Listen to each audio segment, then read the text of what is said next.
Okay, so hi everyone. I'm here chatting with Terrie Anderson. She's a nominated scriptwriter at our festival, Fusion International Film Festival in London edition. Lovely to speak to you, Terrie. Thank you for taking the time out to chat to me for a few minutes. And yeah, congratulations on your nomination.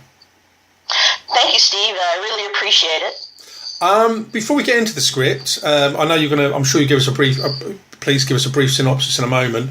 I'm quite intrigued about your writer's biography here, Terrie, and I hope you don't mind me mentioning this because I'm particularly intrigued about it. This is according to you. In your previous life, you were an army brat. What's an army brat? Well, an army brat is my father was in the army. He was in the army for 30 years, and we basically followed him around. Actually, I was born in Frankfurt, Germany. Right. I've lived in some unusual places like Brooklyn, New York. Mm-hmm.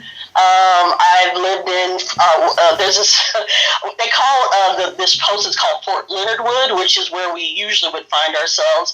The common name is Fort Lost in the Woods, and it's quite very descriptive of how out of the way it is from everything else. And that was in Missouri, so I'd probably, because of my father just being in a back car and moving from here to there in the United States and in Europe, I've seen every state probably except for 10. Ah, okay, so, wow. Well traveled. So it sounds like a very interesting life. That's potential there for another interview, I'm quite certain. Your life story, of course, because it sounds very interesting. So if you could give us some background, if you could give us a synopsis of the script. Now, I've got this again on screen, but rather than me read it out, I thought it'd be easy if you could just give us a few nuggets of what this story entails.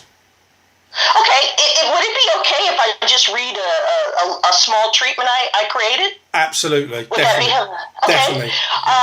Let's start with the log line, and it's the Russian mob wants a merger of two powerful houses, but the love of Jamie and Sophie have other ideas about the merger.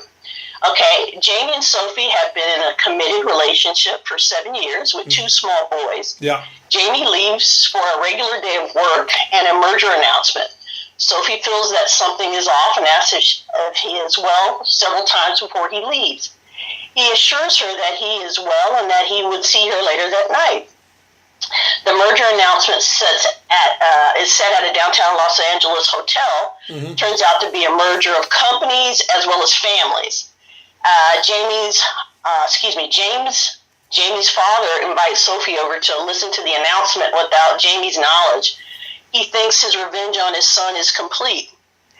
Devastated by the announcement, Sophie and her boys flee the city to their Palm Springs vacation home. There she allows her new reality to sink in and discovers she's pregnant again with their third child. The announcement also sets off a series of events that has a shootout at the home of a federal prosecutor and a cross-country drive that reveals secrets that Sophie and Jamie have no idea has shaped their lives before they met. So, and that's pretty much encapsulates the entire story. As you've heard earlier, a lot of my writing has travel and places I've been incorporated in it, and actually that's how the story started. It was a trip I drove from Maryland, down to Atlanta, and then I took the southern route from Atlanta all the way to Seattle. The thing is, Terrie, thank you for that. They do say write what you know, don't they? And yes. You clearly, of course, I'm putting words in your mouth here. I guess you're clearly writing from your experience, because there must be strands in this that you know very well, because it sounds like you've had an incredible life. So, when did you want to write? This is actually a difficult question. Let me reframe that, because I suppose lots of people want to write at a certain time. But what was the I don't know, the fulcrum or the defining moment, or was there like an epiphany? How did this happen? Well, I think it started when I was, I'd say around 8. Let me back up a little bit, because although I was from an army, my dad was in the army, I'm one of 7 children. So am I. So living in a 4-bedroom house, you know how you just don't have, you can't think or do anything on your own without, somebody being intrusive about it. And so, instead of going outside when I was in the playground, I'd go to the library and I would just immerse myself in books. And then, on the other hand, my father was, of course, he had another job because there were so many of us, but he was the assistant manager at the movie theater. Ah. So my life has been like on Saturdays, I grew up in a culture where on a military base at Fort Leonard Wood, where there was a movie theater where I would go and get like an episode of Pippi Longstocking, and then we would watch cartoons and stuff, and so that was our Saturday. And then when I got older, my dad, my father is quite a unique person in that, he was born in the 30s, but he believes in allowing children to determine their path. So I remember I was 13 and I watched A Star Is Born and Apocalypse Now and The Deer Hunter. Fantastic. And I had no idea what it was, but it was just sitting in the dark and then letting my imagination run wild. I started writing when I was 8, little stories, and I can remember when we lived in Brooklyn one time, and I thought I had come up with new lyrics for a song, and I sent it to a record company. My parents never, batted an eye about some of the things I would do. It's funny. It's funny. So I'm the youngest of 7. My father, he's passed away now. He was born in the 1930s. He was a naval man. He was in the Navy. And I can remember at 13 watching The Exorcist and Alien, and I remember then, even looking back, it's a long time ago, 1979, how life-changing both those films were, actually, because I hadn't seen anything like that, and obviously I was really too young to watch them, but particularly with Alien, I'd never seen that kind of, that visceral kind of horror on screen, but filmed in such a beautiful way, so it was quite... it was quite a moment for me, looking back, how that affected the way I looked at films. Yeah, and I don't think that, and then you kind of grow out of it. For me, I kind of grew out of it for a while, and then, oddly enough, a friend of mine said, "Hey, have you looked at this thing called fan fiction?" And I'm like, "What?" And then they start talking about the lady who wrote, who was it? Gray. What is that? Gray. She wrote fan fiction and turned it into Christian Grey, that whole series of books. Yeah, the erotic novels. Yeah. She did it from, and so actually that's the reason that stoked my writing again. It was just like, wow, she can do it. I know I've got. Well, let's be honest. They're one of the worst written books series ever. I've read 2 pages, and I couldn't believe people bought this. Anyway, she made a load of money. She made, she's done very well. I do, but I was just thinking to myself, I looked at it and I was like, wow, people are actually reading this. And I was like, I think I can do a little bit better, and so. I just started writing. I started putting things in like books. I put down ideas and stuff like that, and I just started writing again. And this time, it just it kind of all clicked for me, and it was just like everything that I had experienced as a child just came rushing back. The excitement, the love of it, getting lost in your imagination. There are times. Like last night, I was editing another screenplay I was working on, and it was 7:00 when I started, and I looked up and it was 10:45. I was like, "Holy crap! I know. I gotta go." I know. Yeah. Well, it's interesting actually because I've asked this question to several scriptwriters. I've interviewed loads of them, and I love asking this question actually. So forgive me because we always get so many different ways that people answer, which is. I know just how tough it is to write. I mean, it's a very, very long, drawn out process. It could be 30 pages, 60 pages, 120 pages. But I'm assuming that this is not the first draft. This is one of several drafts, I would guess. How long did it take you to actually put this together from front to back, start to finish? Ooh, well, I had to work it in around my schedule because I work long hours. It's because I work 4 days on and then I have 3 days off. So, and I would spend most of my 3 days at the library at first. So I'd say it almost took me 3 months because I didn't know how to create a script. So it was a lot of research and, trial and error and, editing and stuff like that. I think that the version you have right now is like version 6.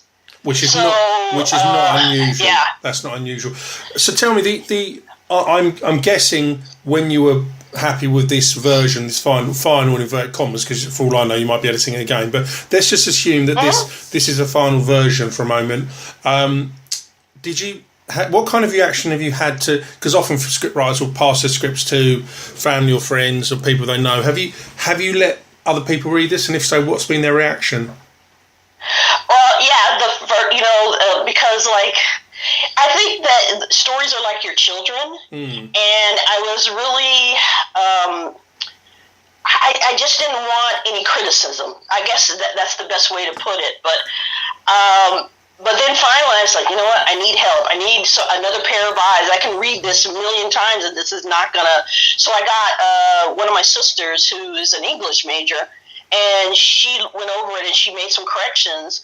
And then finally, actually giving that script out was like revealing something about me that I had never revealed to anybody else. And just recently for Christmas, I basically printed this all out and I gave it to my dad for Christmas. Oh, right. So, right. Yeah, and it's even though my dad is very open-minded, but he can be critical. And he says, I read your story, and I'll say this, I really like it. And to me, that alone, I've already won an Oscar as far as I'm concerned, because he liked it. I mean, my father and I share, a few traits together, just basically talking plain. And for him to say that is just amazing to me. Oh, that's really well done. You must be over the moon. Yeah, I am. So the joy or pleasure you get from writing, or how you imagined it would be, because obviously everyone has deep-seated ideas of how they approach something and what the end result will be, and the hope they have that they will get the enjoyment out of that. It may be writing, it may be directing, it may be cycling or whatever. But was the process, because it is a hard, I know, and this is what I'm trying to get back to, because I know the process, it can be very difficult, but did the end justify the means? I know you said your father was over the moon with it, but is the pleasure of writing, is it as pleasurable writing as you hoped it would be, I guess is the question.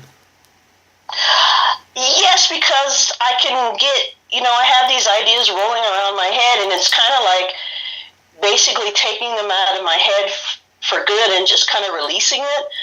I'll tell you this, is that when I start writing, I have no idea where my story's going. I just write.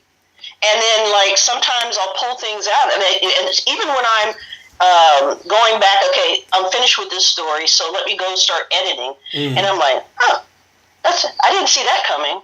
But I'm being honest. I never know where this ends up. I just write, and then hours later, when I'm back trying to edit it, it's like, I didn't see that coming. But yeah, I rarely have an idea where a story's going. It kind of just flows out of me, and that's it.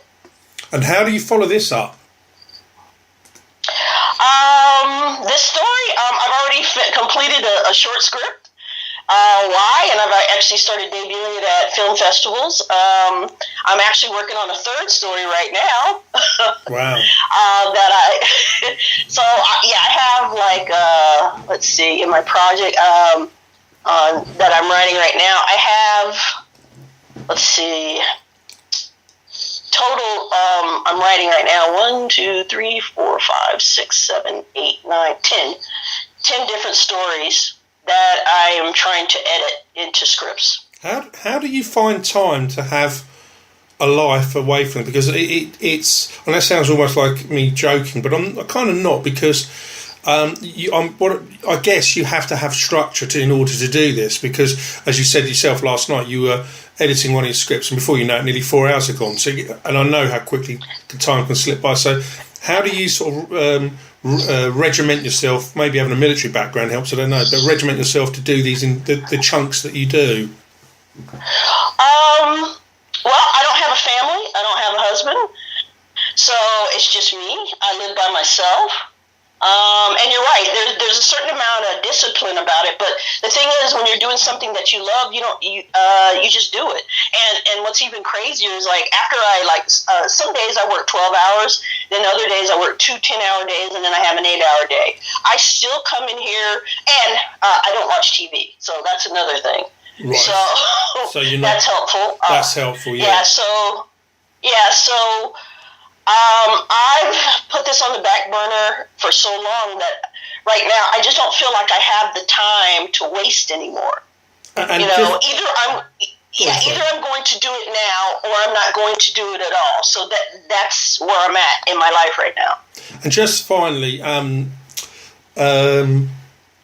do you, like, again, using this as an example, it's very easy to go back and tinker. The trouble is, there's a danger there. You could be tinkering for infinity. How do you stop yourself going back and adjusting? Because you might be the kind of person that lays in bed thinking, I wish I'd have written this in that, and forever tinkering with it. But do you have a point where you say, enough, I've got to stop, otherwise I won't get on? And if so, how do you do that?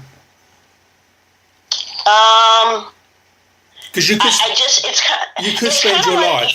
Sorry, I suppose what I mean is you could spend your life forever adjusting one script. Yeah. Sure. I completely agree with you, but just like I was saying as a child, it's like your child going to college. They're out the door. There's nothing more for you to do after that.